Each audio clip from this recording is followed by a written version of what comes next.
Ah ben on recrute jeunes à l'UMP, on prend pas des fois, je ne suis pas les gars, je vais pas, il y a des priorités quand même.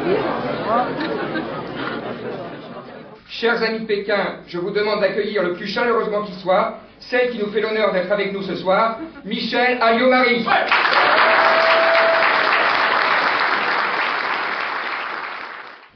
Merci d'être ce que vous êtes, c'est-à-dire à la fois d'aider notre pays à faire fructifier ses atouts, ses savoir-faire. Chacune et chacun d'entre vous contribue aussi au dynamisme de notre pays. Merci enfin d'être les ambassadeurs de cette France à la pointe de la modernité, de cette France aussi solidaire et généreuse. Oui, c'est une belle image que vous donnez de la France, une image qui s'appuie sur des convictions, celles que nous partageons tous, de ce que la France n'est pas un pays comme les autres. La France est un pays qui a des choses à dire dans le monde, un pays aussi qui est écouté. D'ailleurs, je crois que vous avez eu récemment une visite d'une dame, l'autre. Je ne suis pas sûre que vous en ayez retenu grand-chose au niveau des idées. Alors, rassurez-vous tout de suite, c'est pas simplement parce que vous êtes en Chine que vous cherchiez son projet, en France on le cherche aussi. On le cherche et on ne le trouve pas d'ailleurs. Il paraît qu'on a lancé un avis.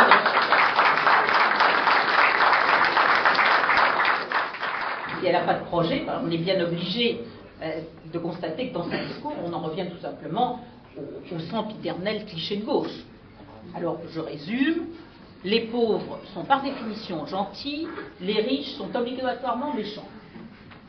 Deuxièmement, le travail est une contrainte, moins il y en a, plus il faut le partager. Quant à la réussite, elle doit être sanctionnée par l'impôt, par quoi voulez-vous d'autre.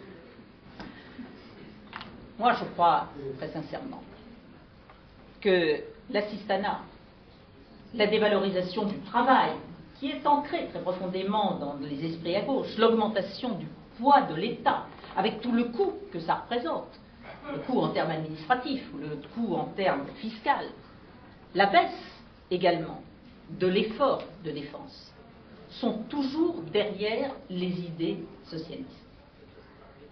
Et je crois que c'est là quelque chose qui justement correspond à cette idée d'une France qui serait seule dans le monde, qui pourrait faire ce qu'elle veut et que les autres attendraient. Non, les autres n'attendent pas, vous le voyez ici, mais on le voit de la même façon au niveau européen. La France n'a pas de temps à perdre. Elle n'a pas le temps d'attendre. Elle n'a pas le temps de perdre du temps. Et je suis convaincue que les socialistes lui feraient perdre du temps. Nous avons sans doute une particularité dont on n'a pas toujours conscience.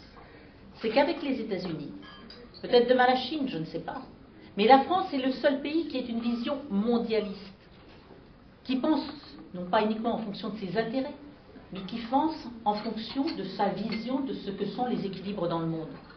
Si nous parlons de multipolarité, et si nous refusons l'unilatéralisme, c'est parce que nous avons une vision des relations dans le monde, et que nous tirons de notre propre histoire. Et puis nous avons, alors vous allez pardonner, je vais faire un petit peu de local, un petit peu de mes compétences, nous avons une défense. Et aujourd'hui, il m'a paru important de parler de la défense avec les Chinois, comme je l'ai fait avec les Coréens ou avec les Japonais. Aujourd'hui, il faut savoir que nous avons probablement la deuxième ou la troisième meilleure armée du monde. La première sont les Américains, bien entendu. Et la deuxième place, nous la disputons aux Britanniques. Parce que nos capacités de projection, nos savoir-faire, sont reconnus dans le monde et nous donnent réellement la possibilité à la fois de nous protéger, mais également de défendre nos intérêts et nos valeurs dans le monde.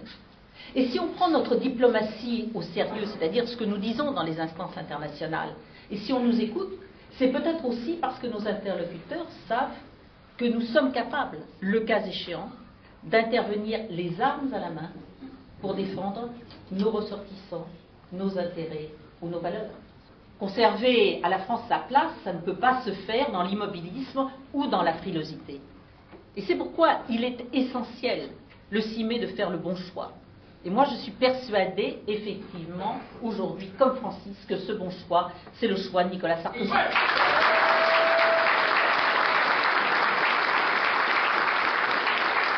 Madame Alliot-Marie, quelles sont les priorités que vous comptez faire pour les Français résidant en Chine?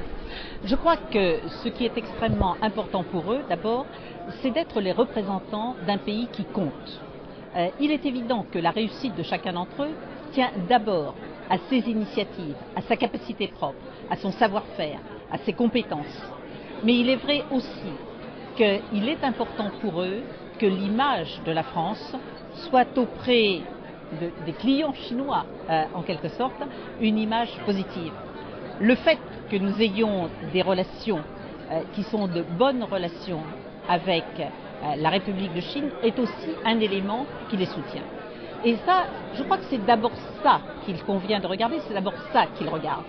Ensuite, il peut y avoir des problèmes spécifiques. Il y a beaucoup de gens jeunes qui ont des enfants qui naissent, il y en avait un tout de suite, à qui on donnait le biberon, et il est évident que pour eux, c'est important aussi d'avoir la possibilité d'avoir des écoles, puis des lycées qui leur permettent d'élever ces enfants. Il faut répondre à ce genre de choses. Mais ce genre de choses, c'est du niveau d'un programme législatif.